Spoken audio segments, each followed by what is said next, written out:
আসসালামু আলাইকুম। আজ আমি পড়ব বাড়ির নাম বৃষ্টি লেখা উপন্যাস পর্ব ১১।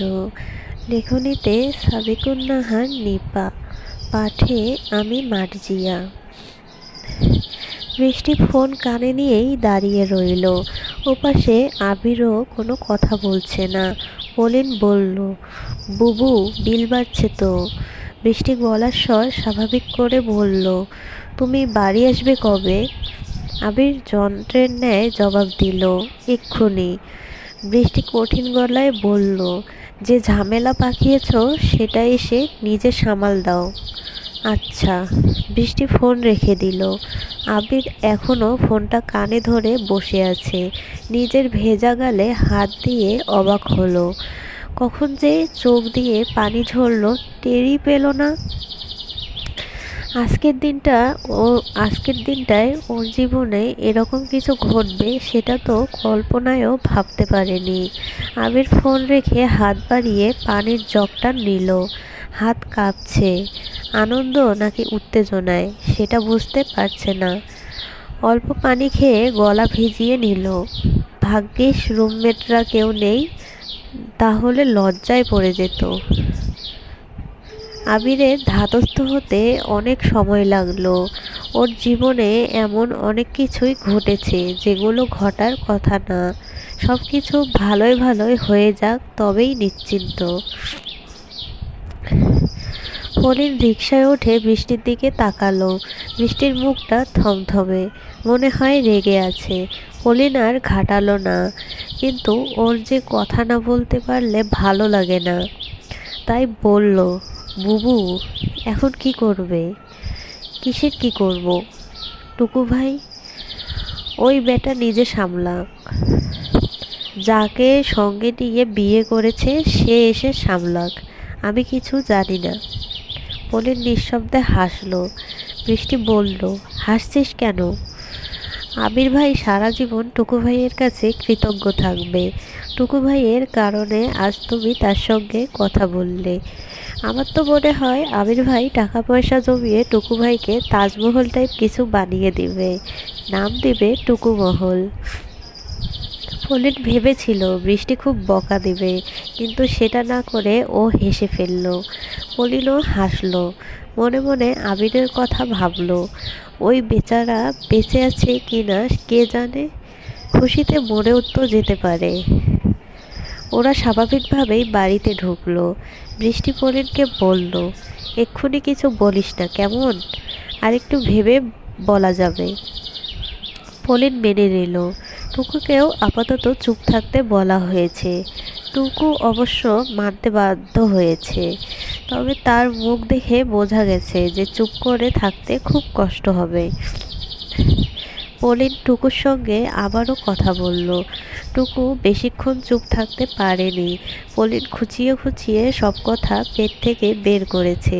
টুকুর থেকে সব কথা শুনে বৃষ্টিকে বলল, বুবু টুকু ভাইয়ের কেস তো বাবা মায়ের মতো, শুনবে? কি কেস? টুকু ভাই যে মেয়েটাকে বিয়ে করেছে সে খুব অসহায়। একটা গার্মেন্টসে চাকরি করে, বোনের বাসায় থাকে। সেখানে দুলাভাইটা খুব অসভ্য। একদিন তো অসভ্যতার সীমা ছাড়িয়ে গেছে। বাধা বাধ্য হয়ে মেয়েটা টুকু ভাইয়ের কাছে এসেছে। বৃষ্টির মন নরম হলো, বলল, ইস, মেয়েটা এখন কোথায় আছে বলেছে? বলেছে কোনো এক আত্মীয়ের বাসায় রেখে এসেছে। কার আত্মীয় জানি না। বৃষ্টি বলল, ছোট মাকে ব্যাপারটা জানাবো? আমারও তাই মত, মাকে জানাও। বৃষ্টি বলল, না থাক। কেন? আবির ভাই আসুক, আগে তার সঙ্গে ব্যাপারটা নিয়ে আলোচনা করে নেই, সেই তো নষ্টের মূল। পলিন হেসে ফেলল শব্দ করে। বৃষ্টি বলল, তুই সব কথা এমন হাসিস হাসিস কেন? তোমার মুখে আবির ভাই নামটা শুনতে কেমন যেন লাগছে। তুমি বরং আবির ডেকো। কি আশ্চর্য, আবির ডাকবো কেন? আবির ভাই তো তোমার সত্যিকারের ভাই না। তুই খুব ফালতু কথা বলিস বলু। ভুলে যাস যে আমি তোর বড়। পলিন ঠোঁটে আঙুল চেপে বলল, আরেকটা কথা বলে চুপ করে থাকবো? কি? তুমি কি আবির ভাইয়ের সঙ্গে নিয়মিত কথা বলবে? বৃষ্টি রক্তচক্ষু নিয়ে পলিনের দিকে তাকালে পলিন হেসে ফেলল, বলল, আচ্ছা, চুপ থাকলাম। সন্ধেবেলা পলিনকে পড়াতে আতিফ এসেছে। ওর অবশ্য তাতে কোনো প্রতিক্রিয়া নেই, কারণ ও নিশ্চিত আতিফ ওকে দুদিনের বেশি পড়াতে পারবে না, কারণ পলিনকে অঙ্ক বেটে খাওয়ালেও ও পারে না। আতিফ আসতেই পলিন জিজ্ঞেস করলো, কেমন আছেন? আতিফ একটু সরু চোখে তাকালো, তারপর বলল, ভালো। আপনাকে কি স্যার বলে ডাকবো নাকি ভাইয়া? তোমার যা ইচ্ছে। তাহলে ভাইয়া বলে ডাকি। আপনার চেহারা দেখে স্যার মনে হয় না। এই কথার উত্তরে আতিফ কিছু বলল না, কিছু না বলে বলল, এ স্কোয়ার প্লাস বি স্কোয়ারের সূত্র বলো তো। পলিন পলিনের মুখটা পলিনের মুখটা শুকিয়ে গেল, বলল, সূত্র পারি, কিন্তু আপনাকে দেখে ভুলে গেছি। আমাকে দেখে রাখি স্যার মনে হয় না, তাহলে ভুলে গেলে কেন? আসলে সূত্র বলতে পারি না, তবে লিখতে পারি। তাহলে লিখে দেখাও। পলিন সত্যি সত্যি লিখে দেখালো। আতিফ বলল, পলিন, দুটো কথা মন দিয়ে শোনো। আচ্ছা, শোনান। আমি যতক্ষণ পড়াবো ততক্ষণ পড়া বাদে অন্য কথা বলবে না, আর দ্বিতীয় কথা হলো মনোযোগ দিয়ে পড়বে। আচ্ছা, তবে পড়ানো শেষ হলে কি আপনার সঙ্গে কথা বলা যাবে? আতিফ এক পলক পলিনকে দেখলো। পলিন মিটিমিটি হাসছে। এই মেয়ে চূড়ান্ত রকমের বদমায়েশ, সেটা সেটা এই কদিনে বুঝে গেছে। তবে আতিফকে ও যতটা বোকা ভেবেছে ততটা বোকা আতিফ না, সেটাও এবার টের পাবে এই মেয়ে।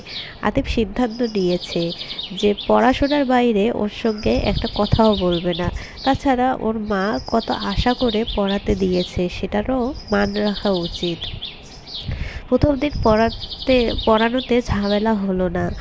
আতিফকে চা দেয়া হলো, আতিফ সেটা খেলো না। পলিন চোখ কপালে তুলে বলল, এ কি, আপনি চা খাবেন না? না, খাবার নষ্ট করতে নেই। খাবার যারা নষ্ট করে তারা ইবলিশ শয়তানের আত্মীয়। তাহলে তুমি খেয়ে নাও। আর ইবলিশ শয়তানের আত্মীয় হতে আমার সমস্যা নেই। পলিন বলল, আমি চা খাই না, আপনি খেয়ে নিন। আজ চা আমি বানাইনি, ভয় নেই। আতিফ আর চোখে তাকালো। পলিন মিটিমিটি হাসলো। আতিফ চায়ের কাপ হাতে নিয়ে ভয়ে ভয়ে চুমুক দিল। পলিন হেসে ফেলল। আতিফ বলল, হাসছো কেন? আপনি এমনভাবে চা খাচ্ছেন মনে হচ্ছে যেন বিষ খাচ্ছেন। তো তুমি কি সবসময়ই বেশি কথা বলো? না, যারা ভাবে আমার সঙ্গে কথা বলবে না তাদের সঙ্গে বলি, একটু ভাব দেখাই যে গায়ে পড়া মেয়ে। আতিফ অবাক হলো। এই মেয়ে ফেলটুস হলে কী হবে, গুছিয়ে কথা বলতে ওস্তাদ।